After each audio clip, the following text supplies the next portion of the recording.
Bismillahirrahmanirrahim. Assalamualaikum warahmatullahi wabarakatuh. Alhamdulillahi rabbil alamin.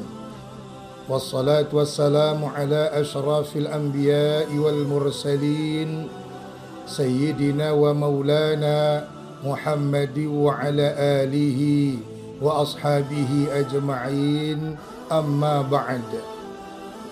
Bapak-bapak, ibu-ibu, saudara-saudari, kaum muslimin dan muslimat dimanapun berada yang dirahmati Allah Subhanahu wa ta'ala. Bersyukur kita kepada Allah dengan ucapan Alhamdulillahi Rabbil Alamin dan salawat kepada Rasulullah sallallahu alaihi wasallam. Allahumma salli ala Sayyidina Muhammad wa ala alihi wa ashabihi ajma'in. Alhamdulillah, tanpa terasa begitu cepatnya waktu berlalu. 20 hari Ramadan sudah pergi dari kehidupan kita. Tinggallah kita di 10 akhir Ramadan. Tentunya di akhir-akhir ini kita terus berusaha untuk meningkatkan kualitas dan kuantitas amal ibadah kita dalam rangka untuk meraih satu malam-malam yang lebih mulia dari 1000 bulan. Itulah yang disebut dengan Lailatul Qadar.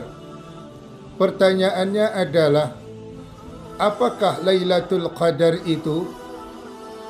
Berdasarkan surat yang ke-97, yakni surat Al-Qadar, Allah Subhanahu wa ta'ala berfirman, A'udzu billahi minasyaitonir rajim.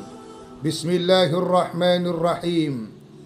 Inna anzalnahu fi lailatul qadar. Wa ma adraka ma lailatul qadar? Lailatul qadri khairum min alfi syahr. Tanazzalul malaikatu war-ruhu fiha bi'izni rabbihim min kulli amr. Salamun hiya hatta matla'il fajr. Inna anzalnahu fi lailatul qadar. Sesungguhnya kami turunkan Al-Quran itu pada Lailatul Qadar. Nah, ayat ini menegaskan tentang perbedaan Al-Quran itu diturunkan sekaligus dengan Al-Quran diturunkan berangsur-angsur. Nah, di surat Al-Baqarah ayat yang ke-185 itu menegaskan bahawa Al-Quran diturunkan secara berangsur-angsur kepada Rasulullah sallallahu alaihi wasallam. Nah, untuk itulah Al-Quran itu diturunkan 2 fase. Yang pertama, Al-Quran diturunkan dari Lauhil Mahfuz ke langit dunia itu sekaligus. Kapan itu? Itulah pada Lailatul Qadar. Sedangkan fase yang kedua, Al-Quran itu diturunkan secara berangsur-angsur dari langit dunia kepada Rasulullah sallallahu alaihi wasallam. Itulah ketika Rasulullah berada di Gua Hira dan Al-Quran turun pada malam Isnin 17 Ramadan.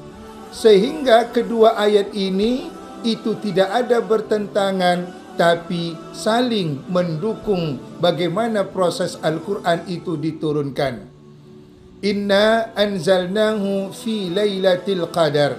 Sesungguhnya kami turunkan Al-Quran itu pada Lailatul Qadar. Ayat yang kedua, wa ma adraka ma lailatul qadar. Tahukah kamu apa itu Lailatul Qadar? Di ayat yang ketiga dijelaskan bahawa Lailatul Qadri khairum min alfi syahr. Bahawa Lailatul Qadar itu adalah lebih baik dari 1000 bulan. Nah, makanya makna Al-Qadar itu ada 3. Yang pertama, Lailatul Qadar, Al-Qadar diartikan dengan malam ketentuan. Kenapa disebut Lailatul Qadar itu malam ketentuan?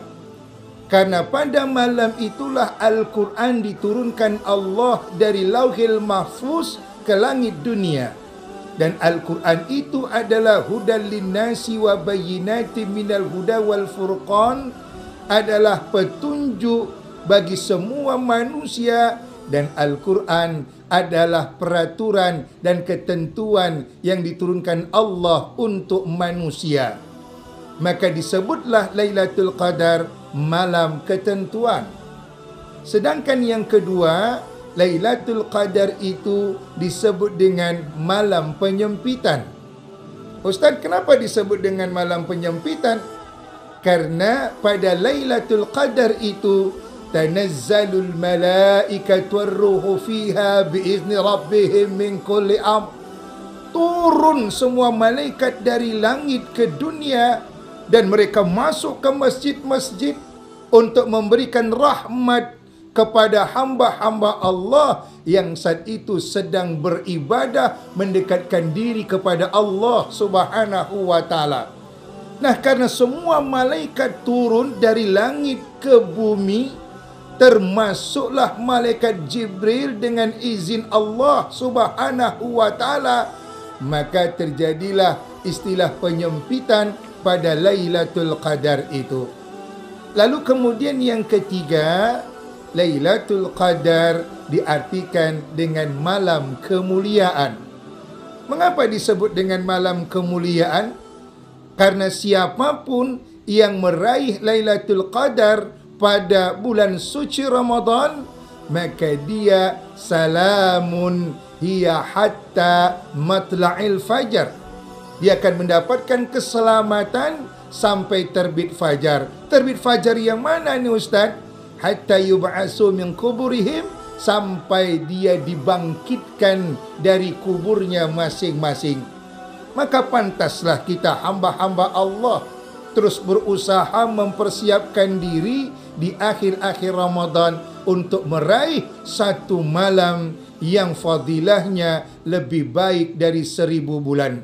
Boleh jadi umur kita tidak akan sampai 1000 bulan yang akan datang, tapi karena di saat itu kita beribadah mendekatkan diri kepada Allah dan Lailatul Qadar itu hadir dan sampai kepada kita, maka fadilah satu malam itu seolah kita telah beribadah selama 1000 bulan.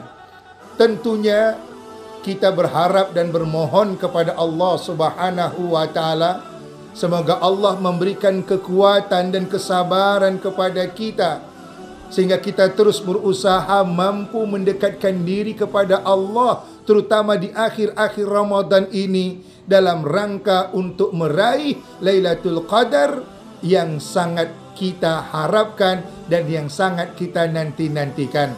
Karena inilah target akhir dari Ramadan yang kita lakukan, ingin menjadi hamba Allah yang mendapatkan kemuliaan di dunia dan kemuliaan di akhirat. Akhirnya yang benar itu mutlak dari Allah Subhanahu wa taala, sedangkan yang salah dari diri saya sendiri selaku hamba yang lemah. Terima kasih atas segala perhatian dan mohon maaf atas segala kesalahan. Wallahu a'lam bis-shawab. Wallahul muwafiq ila aqwamit thariq. Assalamualaikum warahmatullahi wabarakatuh.